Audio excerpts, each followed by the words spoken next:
December 19, 2020, Mahatma Ashokanand.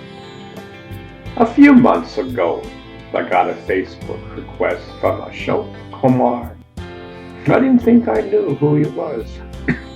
Yet a few weeks later, I see a post from a dear friend, Jock Santos.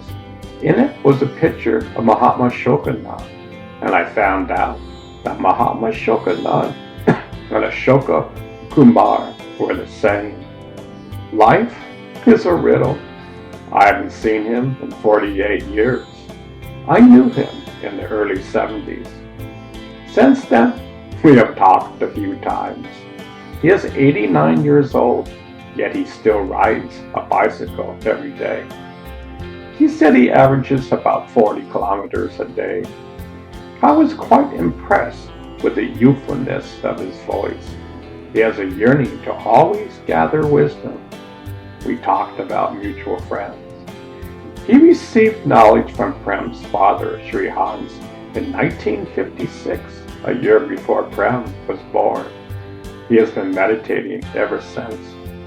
I could tell by his voice the wisdom of meditating for all those years. I find it quite interesting that when I lived in the House of the Future in 1955, Ashokanand was also quite futuristic. This is a quote from Ashoka. I completed my MSc in physics from Patna University. Patna University is called by the British in India the Cambridge University of the East. The entire campus of the university was constructed and designed and established by the British in 1921. In 1958, I talked to the head of the physics department about using the radio as a communication device. This sounds like a modern-day cell phone to me. There aren't many students of Sri Hans around. He has lived quite a fascinating life.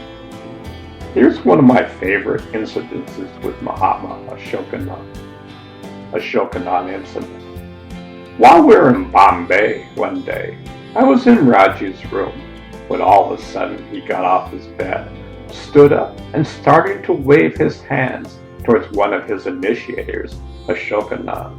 The hair on his whole body stood up. It looked like he put his hand in a light socket. He was yelling, "Please, Raji, stop it. Please stop it."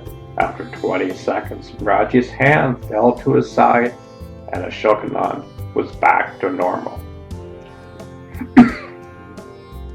Being the 18-year-old kid that I was, I said to Raji, "Do you want to zap him once more?" Raji said sure, and for just a fraction of a second, he raised his hands and put electricity back into him. Raji was electrocuting him. We all laughed. This was the first time that I ever spent close time with Maraji. There's only a few Westerners there. It was so beautiful to play with Maraji, and at the same time have such great respect for him. It's a great pleasure to renew our friendship. True friendship goes beyond time and space.